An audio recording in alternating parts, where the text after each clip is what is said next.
근데 알고 계신가요? 은행마다, 지점마다, 혹은 담당자를 어떤 분을 만나느냐에 따라서 한도나 금리에 조금씩 차이가 있을 수 있는데요. 안녕하세요. 여러분의 대출 이자를 아껴드리는 매달 대출 30억 받는 여자입니다. 대출에서 한도나 금리는 대출을 신청하시는 분의 소득이나 신용 점수, 그리고 여러 가지 세부적인 내용에 대한 상담을 거쳐서 결정을 짓게 됩니다. 근데 알고 계신가요? 은행마다, 지점마다, 혹은 담당자를 어떤 분을 만나느냐에 따라서 한도나 금리에 조금씩 차이가 있을 수 있는데요. 대출 상담 받아보신 분들은 아마 아실 거예요. 같은 은행이어도 지점마다 한도나 금리가 다 다르게 나오거든요. 왜 그럴까요? 예를 들어서 주택담보대출을 보면 은행마다 업무 규정이나 심사 규정이 다 달라요. 지점마다도 다 다른데 이건 한 사람한테 대출을 해줄 수 있는 한도가 정해져 있는 경우도 있고요. 각 은행이나 각각의 지점마다 실적 부분도 관리가 되어야 되기 때문에 대출을 더 많이 해주는 경우도 있고 더 적게 해주는 경우도 있습니다. 또는 지점마다 주로 다루는 상품이 다르기 때문에 차이가 있을 수 있어요. 그래서 오늘은 어떻게 해야 은행을 잘 고를 수 있을지 제가 고객님들한테 매달 30억씩 대출 받아들이면서 알게 된 은행 잘 고르는 노하우 3가지를 알려드릴게요.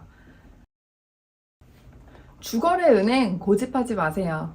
저는 처음에 사회생활 시작할 때 월급 통장이 신한은행으로 정해져 있었어요.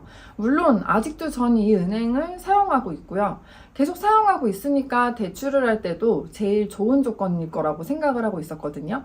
주변에서도 그러시더라고요. 그냥 주거래에서 대출 받으시는 게 제일 편하더라 하시더라고요.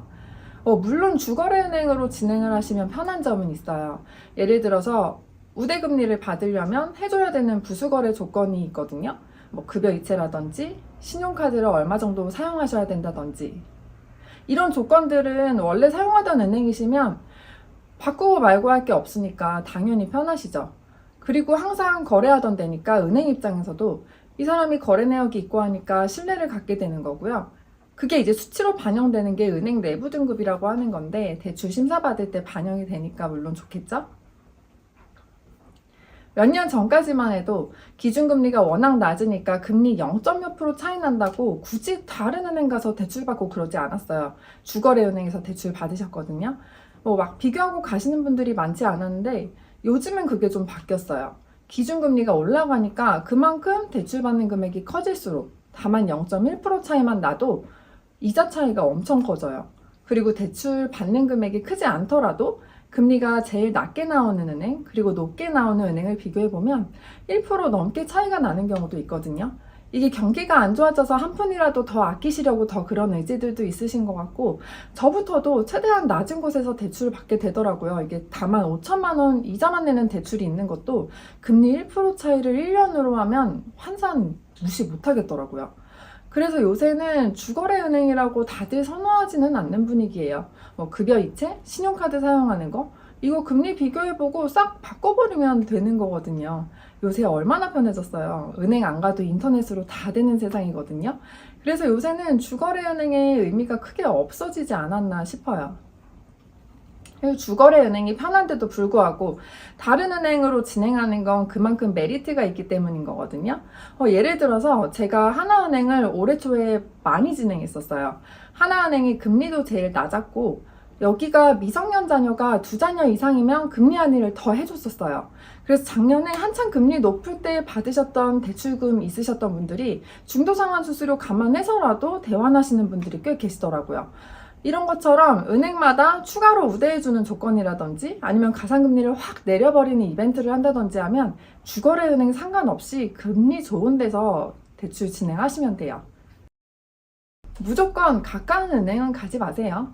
은행 지점도 잘 선택해서 가셔야 돼요. 대출 상담 받아보신 분들은 아마 아실 거예요. 같은 은행이어도 지점마다 한도 금리가 다르게 나와요. 특히 사업자 대출이 그게 조금 더 심하거든요. 사업자 대출은 같은 은행이어도 어느 곳은 80% 한도까지 주고 어느 곳은 85%까지 주는 것도 있어요. 물론 더 적게 주는 것도 있고요. 이건 지점마다 할당량들이 있어서 그렇기도 하고요. 한 번씩 실적 때문에 대출해주기 좋게끔 특판 상품이 나와서 그렇기도 하거든요. 요즘에 워낙 대출 때문에 말이 많았어가지고 전보다는 대출 승인해주는 걸 많이 보수적으로 보고 있죠.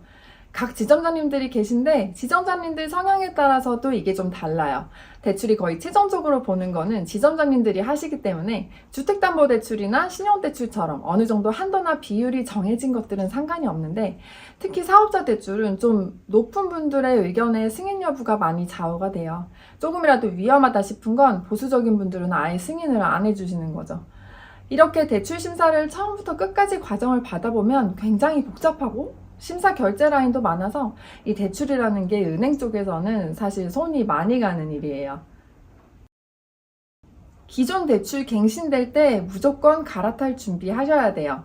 은행도 장사하는 곳이에요. 사람들한테 돈을 빌려주고 이자를 받아서 배를 부풀리는 곳이라는 거죠. 생각해보시면 장사라는 게 그렇잖아요. 물론 기존 고객 관리도 중요한데 새로운 고객들 유치도 엄청 중요해요. 상담드리다 보면 물어보시는 분들이 있어요. 예를 들면 내가 지금 신한은행 사용 중인데 신한은행 금리가 어떻게 되냐고 물어보세요. 그러면 지금은 4%대부터 나옵니다 하거든요. 그러면 저는 지금 신한은행에서 대출 받고 있고 갱신된다고 문자가 왔대요.